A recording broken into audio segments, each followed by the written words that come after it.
La mangouste naine africaine est de petite taille. Elle a à peu près la taille de la main d'un être humain. Elle a l'habitude de s'abriter dans des nids de termites abandonnés. Elle dort en groupe. Mais ce jour-là, elle ne parvient pas à dormir en paix. Dès le matin, un calao les réveille. Au début, les mangoustes n'ont pas l'intention de prêter attention à cet oiseau.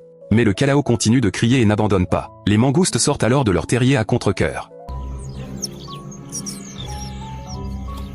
Les mangoustes rampant sur le sol et le calao volant dans le ciel forment une étrange association. Pourtant, cette association profite à chacun des deux partenaires. Les mangoustes se chargent de faire fuir les proies cachées dans l'herbe. Le calao, quant à lui, monte en hauteur pour assurer la surveillance. Tout en garantissant la sécurité des mangoustes, le calao profite de l'occasion pour descendre en vol et chasser. La mangouste naine est le plus petit carnivore d'Afrique. Pourtant, elle n'hésite pas à s'attaquer à des proies dangereuses. La mangouste naine a un odorat très développé. Elle peut facilement détecter l'endroit où se cachent ses proies. Voici une araignée entonnoir venimeuse. La mangouste naine est capable de s'en nourrir. Une fois rassasiées, les mangoustes commencent à patrouiller leur territoire. Leur territoire couvre une superficie équivalente à 50 terrains de football. Elles déposent leur odeur le plus haut possible. Cela donne aux animaux qui s'aventurent sur leur territoire l'impression que des créatures de grande taille y résident.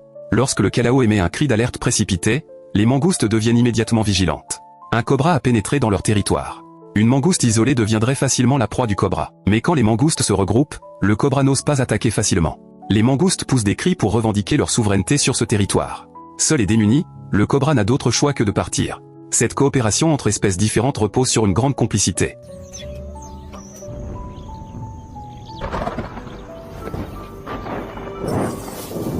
La saison sèche africaine touche à sa fin, et la saison des pluies arrive.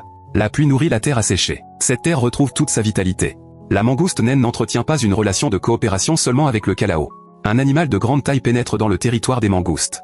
Le calao lance immédiatement l'alerte. Mais les mangoustes n'ont pas l'intention d'obéir à l'avertissement du calao. C'est un phacochère aux défenses acérées, pesant 150 kg. Les mangoustes savent parfaitement pourquoi le phacochère est venu. Le phacochère se met à genoux et s'allonge habilement sur l'herbe. Les mangoustes grimpent aussitôt sur son corps. En réalité, le phacochère a besoin des mangoustes pour se débarrasser des tiques et des poux qui le infestent. Les mangoustes, quant à elles, ne manquent pas ce repas riche en protéines. Très vite, d'autres phacochères viennent demander de l'aide aux mangoustes. Certaines mangoustes étalent même leur urine sur le phacochère pour le marquer comme faisant partie de leur territoire. Ces petites mangoustes entretiennent des relations symbiotiques avec des animaux d'apparence féroce. Elles se rendent mutuellement service et bénéficient l'une de l'autre. Cette émission vous invite à explorer le monde inconnu, à découvrir la merveille de toutes choses dans la nature. Merci pour votre attention.